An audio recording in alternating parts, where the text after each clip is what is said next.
Welcome to Feel Safe in Your Body. I'm Victor Goenka. My guest today is Evi. She spent 15 years as a corporate overachiever, a director, the kind of person who could push through anything. And then her body stopped letting her. She calls it a collapse, a nervous system breakdown. What she did next is the reason she's here. She didn't just recover and go back. She studied the neuroscience of what happened to her, tried therapy, and therapist after therapist, approach after approach, and slowly built a real self out of the wreckage. Now she helps people move from anxious surviving to what she calls liberated thriving. She's mid journey by her own choice because she believes the work never really ends. I like that honesty. One arc, like always, what she started, what wired her, what turned it, and what safety feels like now. Let's go. Welcome, Evie. Hey, Victor, thank you for having me. What a pleasure. I believe it's quite hot there down in Greece, right? As you said. Yes, it's pretty much summer now, so temperature is rising every day. Oof, 15 years of overachieving before the collapse. Take me into those years. Before anything broke, what was it Yeah, like to live in the system running that hard every day? yeah. I remember that it felt like pushing and trying to climb the corporate ladder from day one, I think, because that was my character back then. Was very motivated and I really wanted to build a career. I was an expat in another country. I was in the Netherlands. So for me, and the roads were open to build my career and keep excelling. And that's what I was doing pretty much for at least the first 10 years. Didn't really focus on my social life or personal life. So all days were spent in an office and chasing the next opportunity. Of course, this had also its positives because I did build a career. I got multiple awards and recognition and everything that comes with it. But it also took an immense toll in my, let's say, physical and mental situation, which gradually started to become apparent with some small panic attacks in certain circumstances of uncertainty, like traveling or plans were delayed. So I started observing that I was reacting differently to stressors than what I used to. As a person, now I build it up again. I was very confident. Nothing seemed to stop me and very communicative, able to coordinate global teams, hold presentations, do contract negotiations and all that. So suddenly the panic attacks and the increasing anxiety started to feel like a cloud following me. I wasn't able to express myself. I was thinking two and three times before I was about to speak. And that was very tiring and exhausting. And of course, there was the inner dialogue at every night before you go to bed that I kept replaying in my head. That chatter, And right? Constant chatter of your yes, mind. yes, and possible scenarios and potential answers that actually the opportunities never arrived to do these dialogues, but it was very energy consuming. So 2 years ago, I think it was 2.5 years ago, I felt like something was seriously off. It was a point that I had already cut down on coffee, no alcohol, no external stimulants, and yet I was waking up in the morning and had 120 beats per minute, like resting state.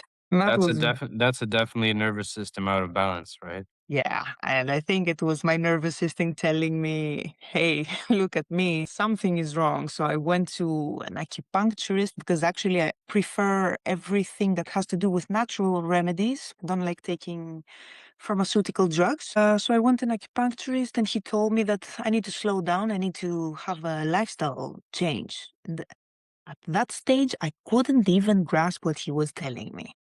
I was like, no, I have Mm. things to do, places to be, targets to achieve, and, KPIs and all these things that come in corporate world. So I kept going for another month or so. And then I remember it was my annual summer leave. I came to a Greek island with a couple of friends to enjoy myself.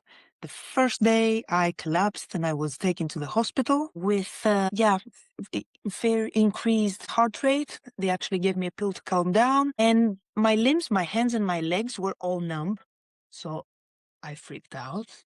I didn't know what was happening. And after they gave me a sedative to just calm down because they were doing tests and they couldn't see something wrong, to be honest. Nothing was So it was coming. mental? It was mental, which of course affected the physical. And all this numbness, it was an extreme kind of panic attack, like they told me.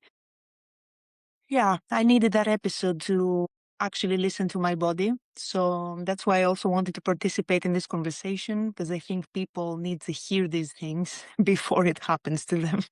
Was there a part of you that knew underneath that it couldn't hold, or did the collapse come out of nowhere? It wasn't out of nowhere. Now, looking back, it wasn't out of nowhere.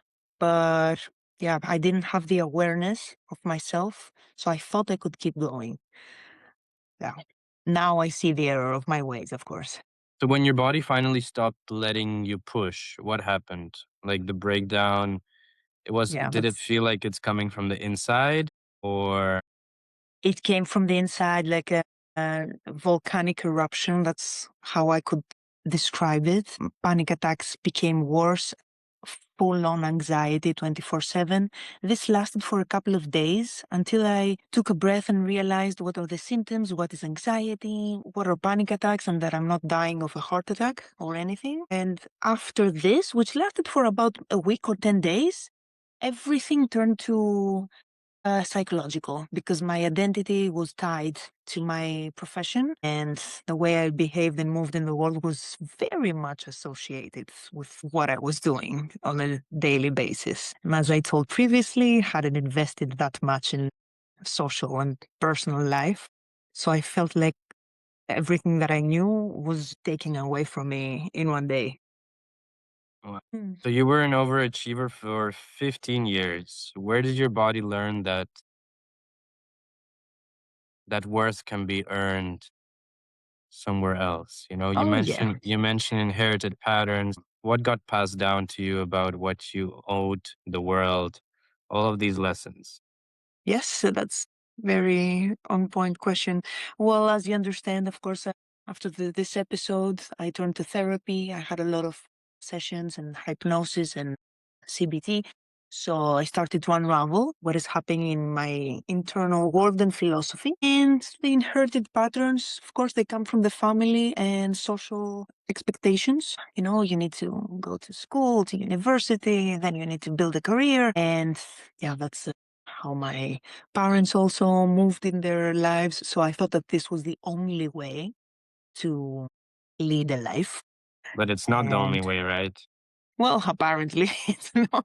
Yeah, otherwise it wouldn't have taken such a big toll on my body. But it takes a lot of sessions and internal, effort and conversation to unravel all these patterns and understand where they're coming from, like you said, and how to detach from them and build your own, the ones that are more aligned to your values.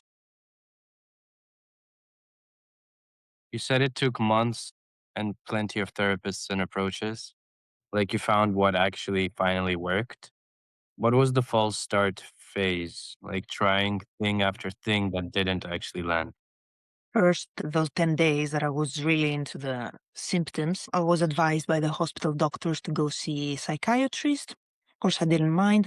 I wanted answers at that stage. They prescribed me with SSRIs, which I took for 2 days only, because I lost my consciousness and I lost also about 6 kilos in 2 days, which I'm pretty thin by as a figure. So it really took a toll on my physical health. And I took the decision after only 2 days to just quit. That's not the path for me. Maybe the specific doctor was wrong. Maybe the prescription was wrong. I don't know. I never went back to find the truth about it, because at that moment I realized that I will do everything natural. I will give myself as much time as it needs, and I will heal with natural remedies and talk therapy. So that was the false start, which now that I think about it, I'm happy that it happened in the beginning, in the early stages, because it just left me one path forwards and I wasn't going back and forth to different types of therapies. You Yeah, also after moved that, on you also moved on to studying neuroscience, right? Of your own breakdown. yes, this happened 6 months after this whole ordeal that I felt like my body was stable again. I've started to recover nicely, and I was also understanding a lot more on what happened.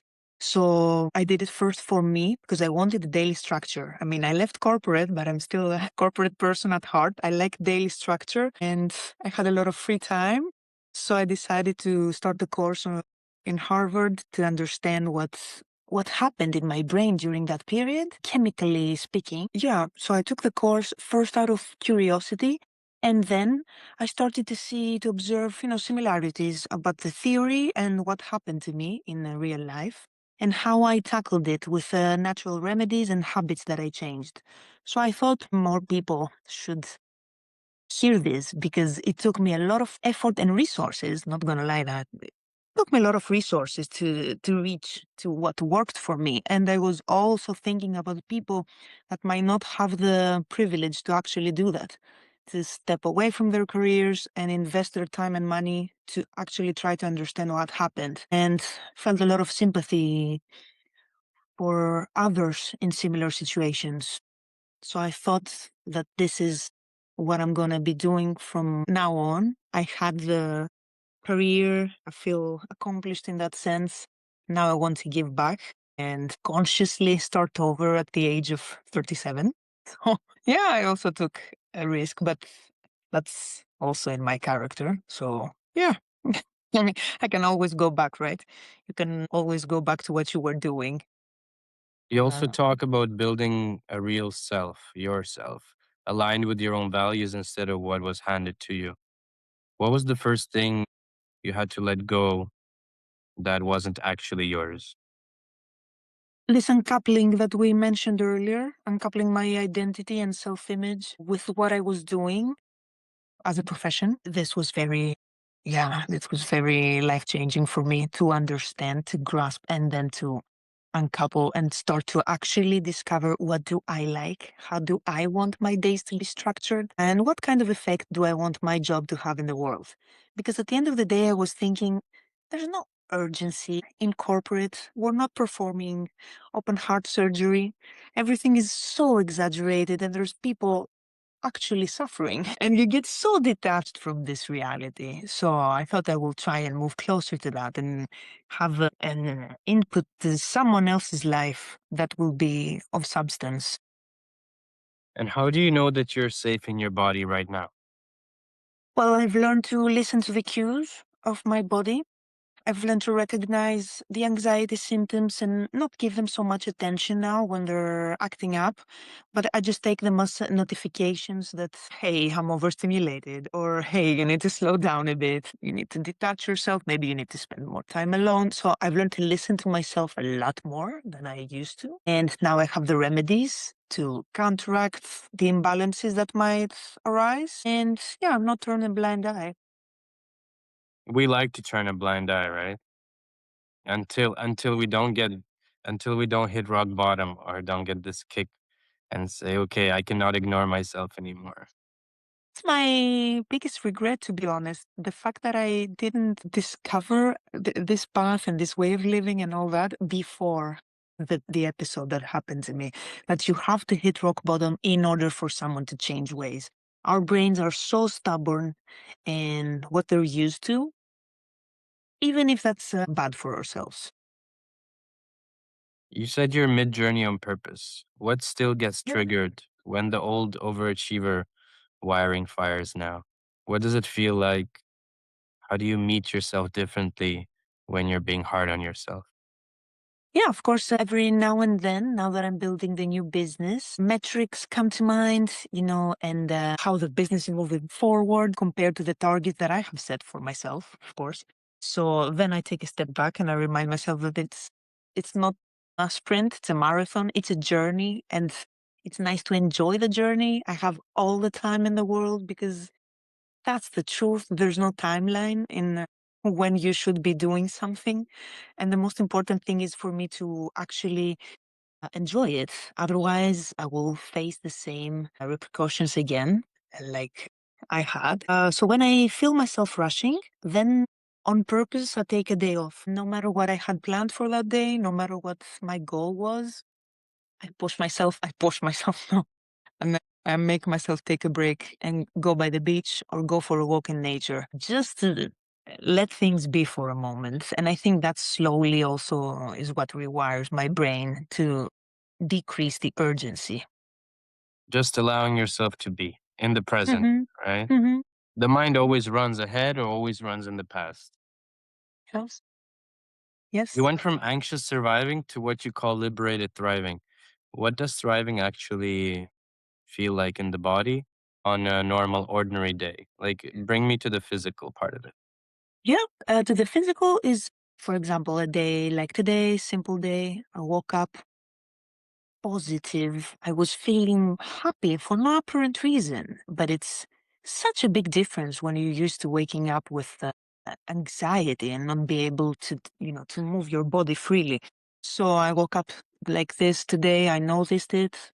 I immediately went to the yard, did some stretching, took deep breaths, played a little bit with my cat, and then I had a high protein breakfast, which of course is very nutritional. And I wouldn't do these things in the past. I would wake up and I would just grab a coffee and open my laptop immediately. So now I make a point to spend at least an hour and a half with this routine, slight exercise, good nutrition, a bit of air, a bit of sunlight, and then start my day. So that's how it feels in the body. It feels more free, relaxed. Yeah. Rejuvenating. And you do that on a daily basis? Yes, I do that on a daily basis, non-negotiable. I have set up proper alarms, so I wake up earlier just to have my routine, my quiet routine before I deal with anything else because my health is the most important thing. It took me a lot to rebuild it again and actually be in a better place that I was previously. And I have a similar routine, right before bedtime of decompressing and staying away from screens, no scrolling, frequencies playing on the speakerphone.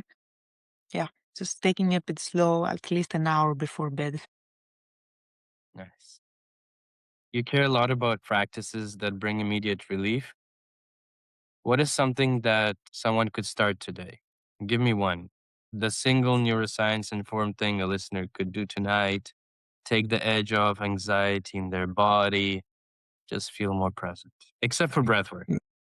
Now you took my biggest tool away. I like breath work because you don't need anything to practice that. It's just built-in tool that we have. But apart from breath work, then I would say meditate. And one does not even have to meditate. You just can sit and stare at the horizon. Just give yourself 10 minutes, 15 minutes of peace. No phones inside, no notifications binging next to you. Just stare at the horizon. Or if you want, just lie down, close your eyes, and meditate. So, yeah, again, we have all the tools. We don't need any special equipment. Yeah, breath work, meditation are pivotal and their benefits accumulate over time. So 10 minutes a day, you will be a different person in 6 months, in a year from now, and so on. Benefits accumulate over time and you will be a different person in 6 months or a year after practicing breath work and meditation. Beautiful. For the person who feels like their situation is desperate and they're completely alone in it, what do you want them to know? I want them to know that they're not, first of all. So many people go through these experiences and they rarely talk about them because even today there's some kind of embarrassment attached to it. Maybe they think it will throw their image off. I've encountered so many people that after I opened up, they told me they had same experiences. And I was furious because I was telling them why no one is talking about it since it's so common. So, yeah, you're not alone. there are solutions to it, also pharmaceutical, but also natural remedies that one can follow. So it really depends on the person and the approach that they prefer. And it's a wave that it passes, and then the sea is calm again. So if you're in the midst of it, just bear with it for a little longer, and then the horizon will get clear. You'll be able to deal with it.